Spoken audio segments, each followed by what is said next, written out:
Glória a Deus, irmãos. A paz do Senhor Jesus. Podeis assentar um pouquinho. Glória a Deus. Estou feliz por estar aqui novamente com os irmãos. É um privilégio, irmãos. É um privilégio para mim estar novamente aqui e nessa conferência de missões. Eu costumo dizer que eu não sou um pregador, principalmente itinerante, mas nós todos somos frutos de uma alma missionária, amém? E eu sou aqui um apaixonado pela palavra do Senhor, gosto muito, não sei de tudo, mas eu gosto de compartilhar aquilo que o Senhor coloca no meu coração. E eu não manjo a escatologia, e o texto que foi apresentado e foi proposto para nós é um texto escatológico. Amém? Vocês estão preparados? Amém? Então eu quero que você me ajude. Amém? Enquanto eu vou pregando aqui, você vai dando glória a Deus aí. Como já disseram, a atmosfera já está pronta. Agora é só pegar na mão do Senhor Jesus e caminhar. Amém? Quero agradecer o convite do Paulo, da sua esposa. Muito honrado, tá? Pela primeira conferência eu estar aqui. Amém? Pastor Edson, Pastor Roberto, pela confiança costumeira. Somos, como diz o ditado, estamos juntos. Amém? Glória a Deus. Irmãos,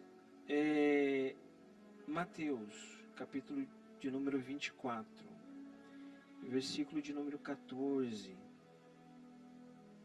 Quero que você abra aí a sua Bíblia comigo.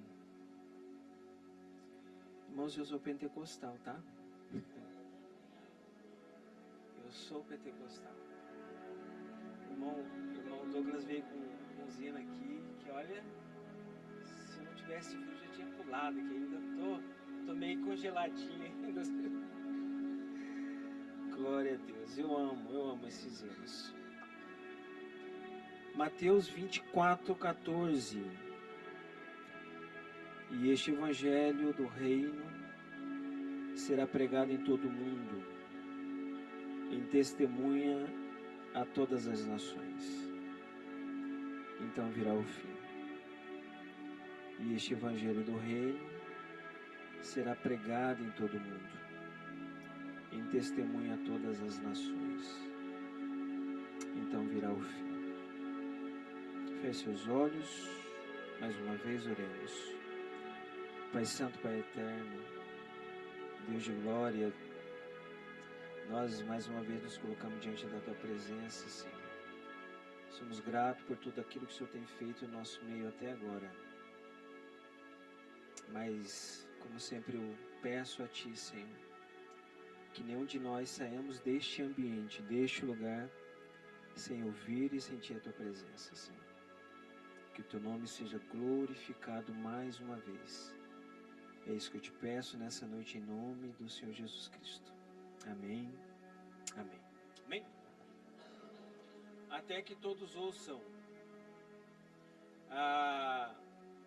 Como é sabido dos irmãos, a Bíblia é um conjunto de livros. São 66 livros, dividido em duas grandes partes. 39 naquilo que nós conhecemos como Antigo Testamento e 27 no Novo Testamento. Amém?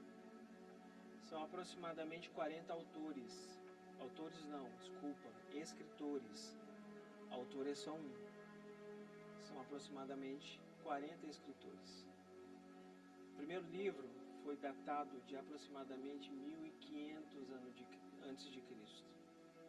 E o último, Apocalipse, quase no final do primeiro século depois de Cristo. Então nós temos aqui aproximadamente 1600 anos do primeiro até o último livro da Bíblia. E por que eu digo isso? Por que eu quero começar assim? Porque independente de quem escreveu, quando escreveu, eles foram escritos com um propósito. Eu vou falar se você me perguntar. Qual? 1, 2, 3. Primeiro, o Antigo Testamento foi escrito com um propósito: a anunciar que o Messias viria. Ele foi escrito, profetizado, dizendo que o Messias viria, o Salvador da humanidade viria. E o Novo Testamento? Para testificar que ele veio. E não é só isso não, e que ele vai voltar. E o capítulo 24 de Mateus é um texto chave. É um texto que fala a respeito desse assunto, a volta de Cristo. Ele vai tratar a respeito disso. Então, nós temos no capítulo 19 de Mateus, Jesus pegando seus discípulos e falando para ele: ó, vamos para Jerusalém, vamos subir para Jerusalém. No capítulo 20, versículo 18, se me falha a memória, ele chama os discípulos e fala assim: vamos a Jerusalém. E lá o Filho do Homem será entregue aos principais sacerdotes e aos saduceus, escribas. E eles entregarão, e lá ele estará morto e crucificado e morto, e ao terceiro dia ressuscitará. Capítulo 20, ele trata de alguns assuntos. Capítulo 21, ele é rico em alguns eventos, e o principal evento é, antes dele chegar em Jerusalém, ele chama os seus discípulos e fala assim: entra lá na cidade e pega um jumentinho. Jesus chama os seus discípulos, está caminhando até Jerusalém, e quando antes dele entrar em Jerusalém, ele pede para os seus discípulos: entra na cidade e pega lá um jumentinho e traz para mim. Ele sobe no jumento e está entrando em Jerusalém, e aquela euforia. Lembro-me de quando Davi, da mesma forma, quando ele assume o reinado de Israel, Saul tinha esquecido da Arca da Aliança, e quando ele assume, Davi assume, a primeira coisa que ele faz é ir lá na casa de Obed-edom. Fazer o que, Magnaldo? Trazer a arca. E quando eles estão entrando, aquela euforia, ele vai dançando, se alegrando. Quando Jesus entra, parece que a imagem do filho de Davi é estampada em Jesus.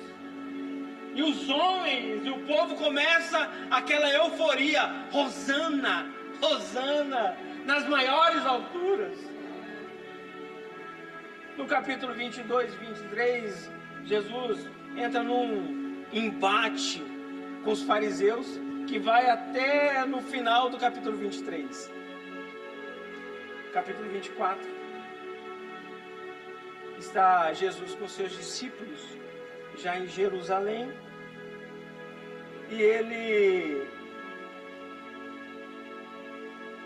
está dentro daquele ambiente. E o capítulo 24 é interessante, que é uma resposta a uma pergunta. O tema, o assunto principal do capítulo 24 de Mateus é a resposta de Jesus a um questionamento. E a primeira coisa que eu quero que você entenda é o seguinte: quem faz a pergunta para Jesus?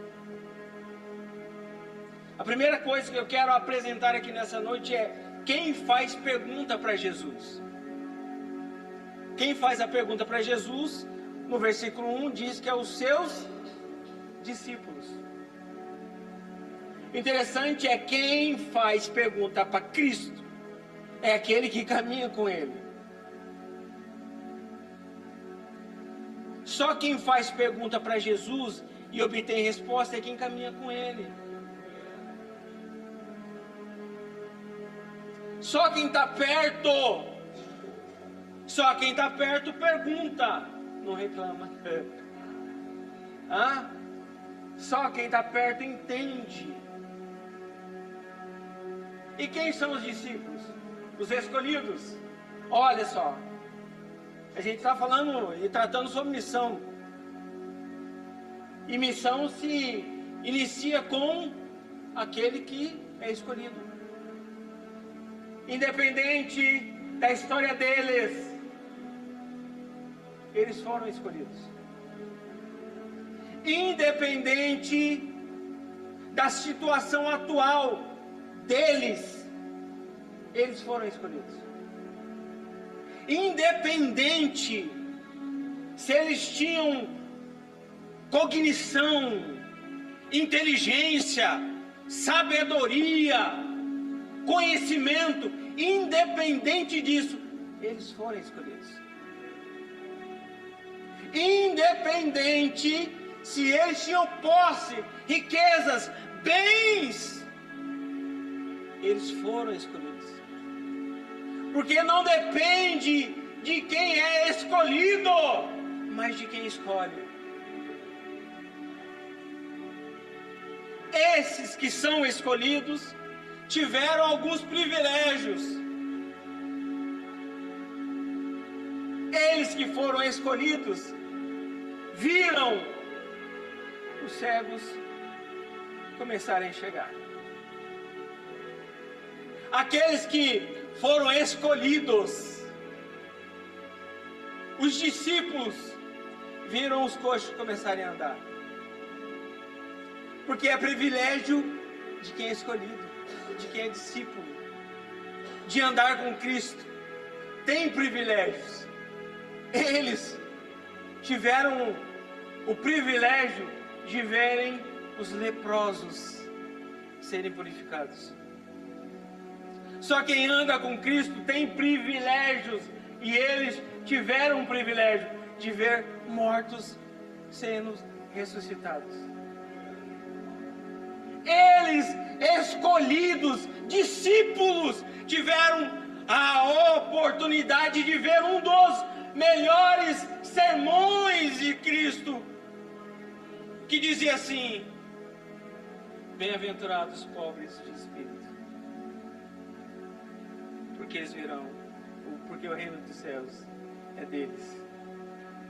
Bem-aventurados que choram, porque eles serão consolados. Bem-aventurados os mansos, porque eles herdarão a terra. Eles, discípulos,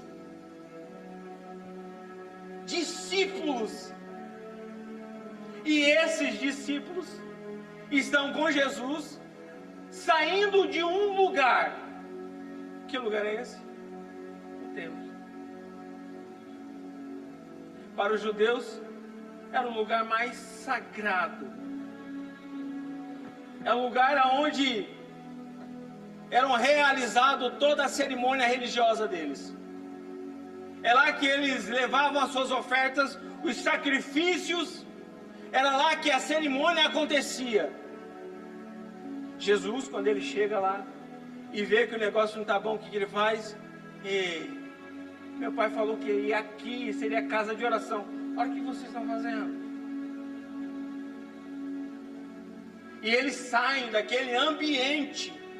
E esse templo que Jesus sai é o segundo templo. Porque o primeiro foi destruído pelo Império Babilônico. E quando foi construído o primeiro templo, Davi vai falar uma coisa interessante. Que ele vai falar assim, acho que está em 2 Crônicas, capítulo 15, se não me falha a memória. Vai falar assim: meu filho Salomão é jovem e inexperiente, e o templo que será construído para o Senhor é extraordinariamente magnífico, formoso, esplendoroso aos olhos de todas as nações. Dizem a história que o templo era fenomenal. E esse é o segundo templo, um pouco menor, porém, era luxuoso. Dizem, lembra da Atos capítulo 3? O coxo, o aleijado, na entrada do Portão Formosa. Dizem que aquela porta tinha 5 metros de altura e 15 de comprimento, feita de bronze puro. Era algo gigantesco. Flávio Josefo, ele conta a história dos judeus, e ele, nenhuma das suas narrativas, ele diz que o sol, quando pegava em uma das paredes, e a parede era revestida de ouro, aquilo parecia algo esplendoroso. Quando o sol bate no olho, ele resplandece. Esse era o templo. Quando os discípulos estão saindo deste ambiente aqui, eles param Jesus e olham para a estrutura e falam: olha como é grande, como é bonito, é nosso, é nosso. Jesus olha para ele e fala assim: foi construído por um homem, foi construído pelo homem, mas, como eu disse para a mulher lá no poço, não vai ser aqui e nem em Samaria. Não vai ser aqui, porque eu não preciso de lugar. O negócio é diferente agora. Não vai ser aqui e não vai ser lá em Samaria, porque o Pai precisa de verdadeiros adoradores, que o adorem em espírito e em verdade. Não vai sobrar pedra sobre pedra que não seja derrubada. Os discípulos, se fosse eu, ficava assustado. Mas Jesus vem ensinando os seus discípulos. Desde o capítulo 19, ele vem falando: olha, vai acontecer, eu vou lá, vai ser isso, vai acontecer isso, vai acontecer. Tá tranquilo, tá tudo em paz.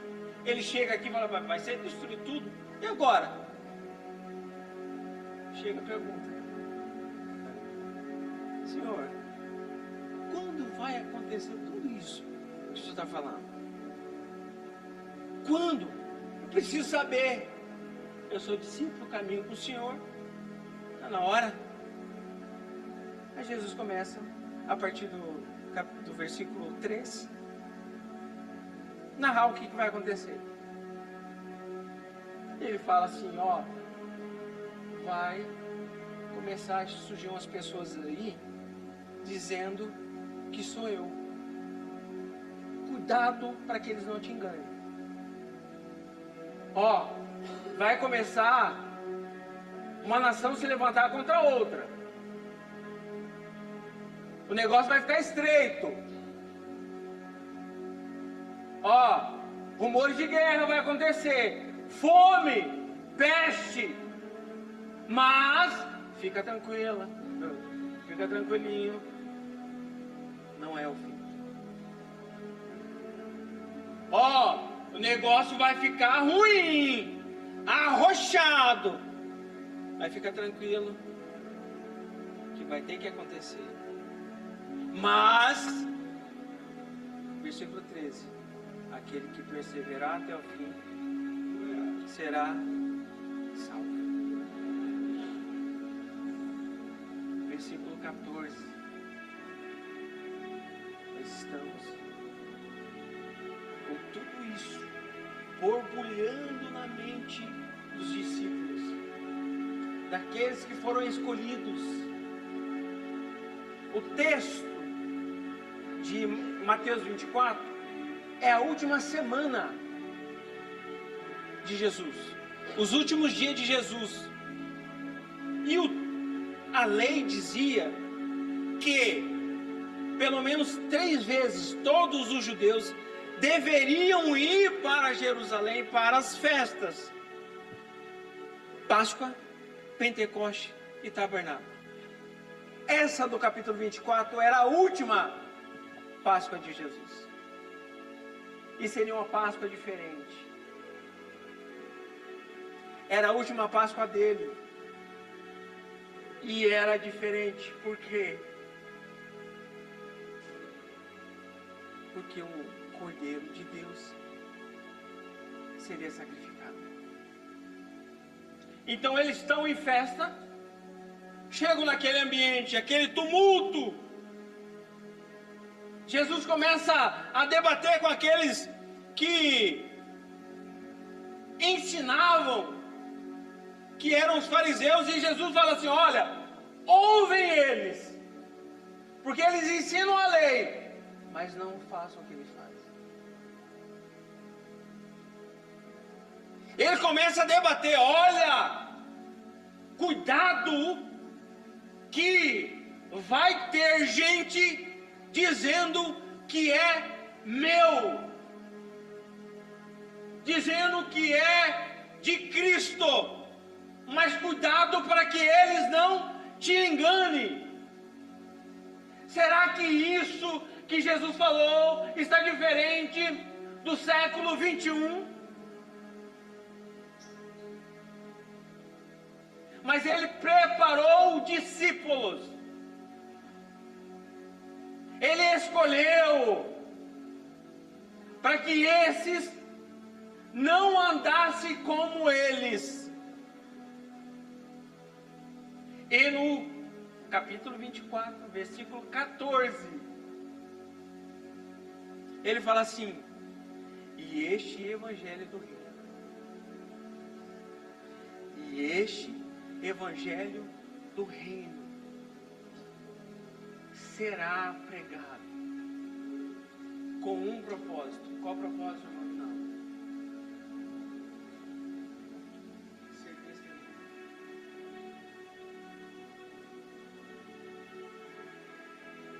Aí eu te pergunto: que evangelho é esse? Testemunhar o quê? Aqueles que foram escolhidos iam testemunhar o quê? Que eles conseguiram uma casa nova? Que eles conseguiram um emprego novo? Que eles conseguiram uma casa? Que eles conseguiram uma viagem? O que eles deveriam testemunhar? O que nós estamos testemunhando? É missão, hein? É missão, hein? O que os discípulos escolhidos estão testemunhando? Nós precisamos entender qual que é a nossa, como diz o outro, a nossa vibe. Nós estamos tentando imitar o mundo. Aí pergunta se o mundo quer imitar o crente.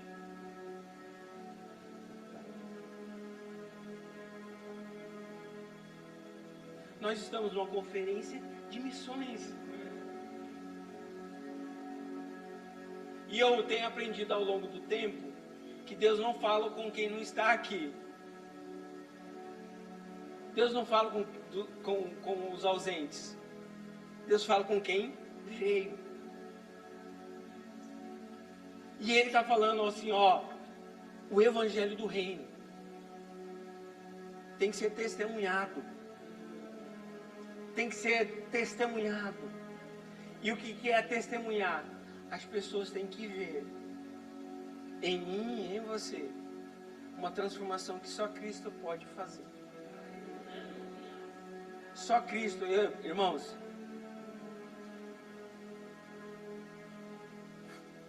um irmão recém-convertido, e eu acompanhando ele. E ele veio do espiritismo. Ele veio do espiritismo. Ele era um estudioso do espiritismo, sabe bastante coisa do espiritismo. Se converteu, tá na igreja, E eu comecei a abraçar ele e ensinar um pouquinho que eu sei, passar para ele, não sei o quê. E eu vendo que ele precisava ainda se aprofundar mais,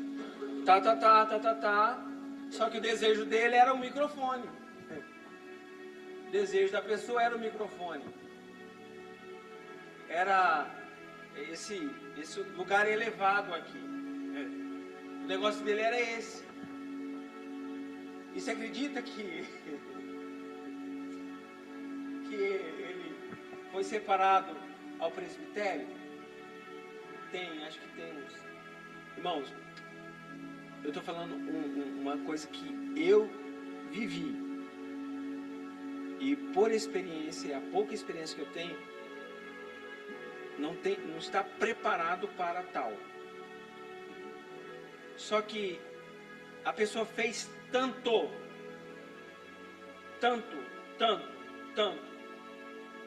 e conseguiu. E quando foi separado para tal, filmaram. E quando eu vi, eu fiquei assustado. Por quê? Porque aqueles que foram junto tinham uma postura de humildade. E ele não.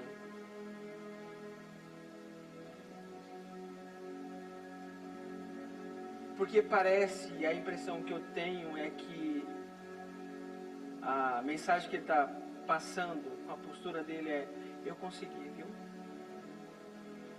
Eu consegui.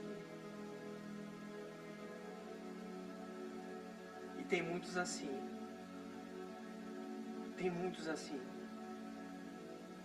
E aí eu não consigo, irmãos, eu não consigo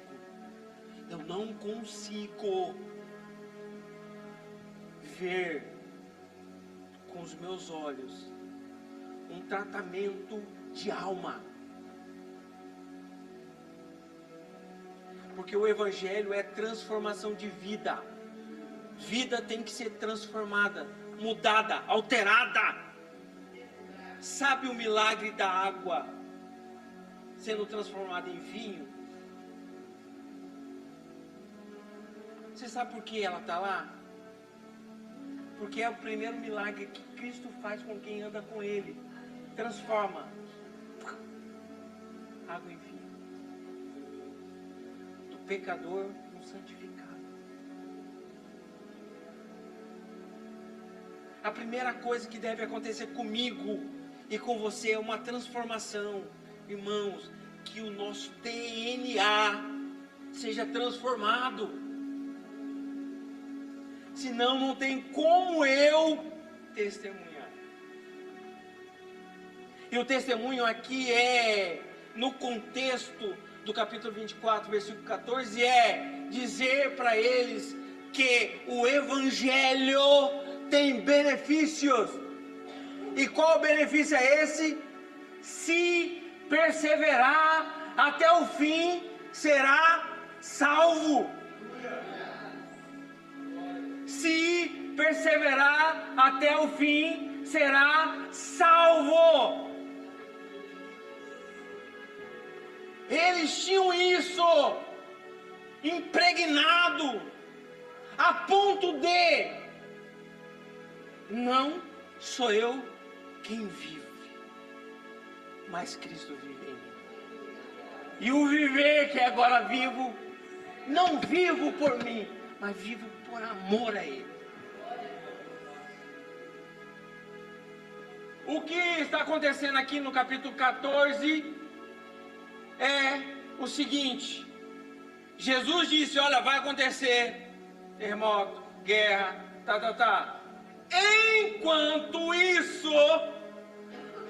Enquanto isso, Enquanto está tendo fome, está tendo testemunho.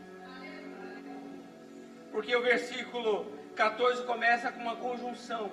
E o evangelho do reino será pregado. Ou seja, está acontecendo peste, fome, terremoto, guerra. Do outro lado está acontecendo testemunho, vitória, Deus trabalhando. Não tem como, isso acontece comigo e acontece com aquele que não está com Cristo.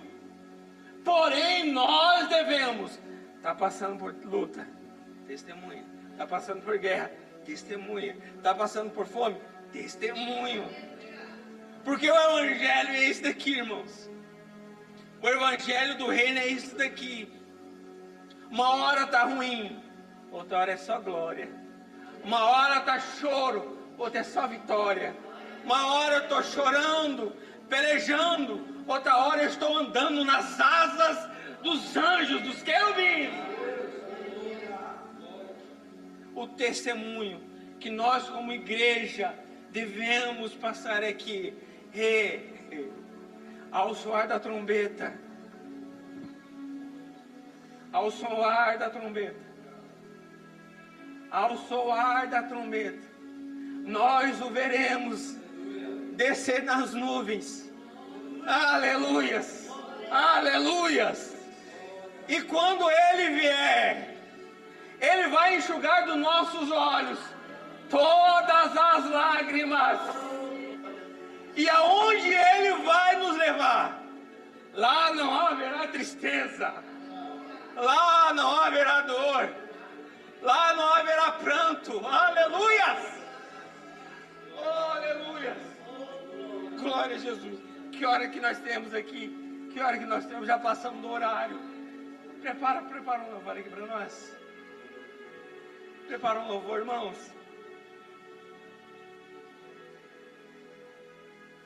Eu quero finalizar aqui com uma história. Eu amo essa história. Eu amo.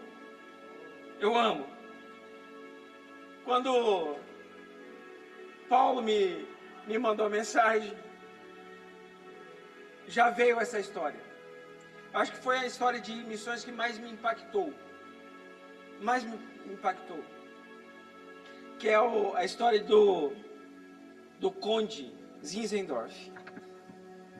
Se você não conhece, depois você entra lá no Google e joga lá, Conde de Zinzendorf. 1700, a igreja já havia se separado, a igreja católica dos protestantes, e começou a contra-reforma e começaram a perseguir os cristãos protestantes. Ô, bem querido, obrigado. Ô, glória. Obrigado. E conta a história que esse conde, como o título já diz, ele era um conde e ele era abastado, tinha muito dinheiro. Ele se converte, ele tem uma vida já desde berço, uma vida cristã. Os pais eram cristãos e ensinaram ele. Só que, como diz o outro, filho de peixe não é peixinho, tá? Dentro da igreja, né? Filho de pastor não é pastor, né? E ele teve a sua conversão quando ele foi confrontado. E como que ele foi confrontado? Ele, como era rico, ele viajava bastante. E ele foi num museu. Chegando no museu, vendo belas artes, e chegou na parte de quadros. E ele olhando os quadros, e de repente ele parou num quadro. E ele ficou por horas olhando o quadro. Horas olhando aquele quadro. A imagem era de Cristo com coroa de espinhos. Só que narra a história que o que mais impactou ele além da imagem, foi a escrita do quadro, que dizia assim: tudo isso fiz por ti, e tu, que fizeste por mim? Aquilo diz que transformou ele. E ele pega metade dos seus bens, uma terra, e como os cristãos estavam sendo perseguidos, ele constrói uma cidade para esses foragidos. E vinha gente de todas as regiões. Ele formou uma cidade. Só que começou um problema lá. Vinha gente de várias cidades, de várias doutrinas. Um era russita, outro era luterano, não sei o que. Até no começo tinha, tá? Estava todo mundo reunido, no mesmo lugar, no mesmo ambiente. E começou as briguinhas.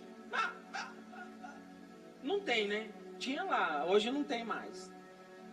E essas briguinhas começou. Aí, movido pelo Espírito, ele chama todo mundo e fala: não, daqui para frente vai ser assim. E ele viu que o negócio estava bom e ele começou a ensinar o povo: olha, vai ser assim, daqui em diante vai ser desse jeito, vai ser assim, assim, sabe? Fizeram um documento e passou para todo mundo assinou, concordou: ó, de agora em diante não vai ser mais culto, o culto não começa com louvor, vai começar com palavra, tá? Tipo assim, tá? Beleza, todo mundo concordou. E a primeira reunião do culto agora. E eles começaram orando, orando, orando, orando. E o céu desceu. E diz que foi um dos maiores avivamentos da história. Foram 100 anos de oração ininterruptas. O avivamento moraviano aconteceu. E em uma dessas histórias, desses dias, como era conhecido a cidade, está um jovem andarilho. E ele chega até Zinzendorf, bate na porta dele e fala assim: eu vim atrás de um par de sapato, eu estou fazendo a obra missionária. E ele fala assim: olha, eu vou te dar esse par de sapato, mas só amanhã. Dorme, que amanhã de manhã o seu sapato vai estar na porta do seu quarto. No outro dia de manhã, Zinzendorf pega pessoalmente os par de sapatos, bate na porta dele.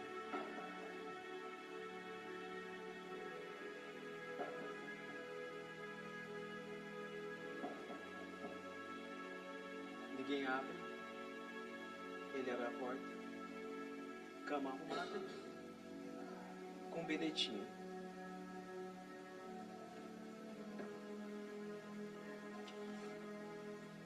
Ele pega o bilhete. Não suportei em pensar que os irmãos da Groenlândia ficarão uma noite sem ouvir a respeito de Jesus. Vou embora sem os meus sapatos, mas com o coração cheio de Deus. Que nós possamos, independente da situação, querer esse fervor no coração. Pregar, testemunhar, independentemente da situação. Se coloque em pé, em nome de Jesus Cristo. Mateus capítulo 24, versículo 14. E o evangelho do reino será pregado a todas as nações, em testemunho. Então virá o fim. Parece que Jesus, ele conecta. Olha, o fim só virá se houver testemunho. O fim só vai acontecer se houver testemunho. O fim só vai acontecer quando eu e você movimentar em direção ao Evangelho, a pregar e viver o Evangelho. Só está dependendo disso. Só está dependendo disso. Só isso que falta para que Ele venha. E a promessa é essa: do jeito que Ele subiu, Ele vai voltar. Não podemos ter a mesma atitude dos discípulos, olhando para a construção e falando, ela é indestrutível, eu quero ficar aqui. Porque a promessa é: não se turbe o vosso coração. Crede em Deus, crede também em mim. Na casa do meu pai há muitas moradas. Se não fosse assim, eu não teria dito, vou preparar lugar. E se eu for preparar lugar, eu virei outra vez. Aleluia. Essa é a promessa, mas precisa de testemunho, precisa de missionário, precisa de alma que esteja incendiada. Que nessa noite nós possamos sair daqui com essa alma sedenta de ver o Evangelho sendo pregado e testemunhado em todos os lugares. Que eu e você sejamos um. Nós precisamos de um. Que seja eu, que seja você, esse um que vai pregar. Então, virá o fim. E Ele mesmo ceará comigo. Ele mesmo sentará na mesa comigo. Aleluia.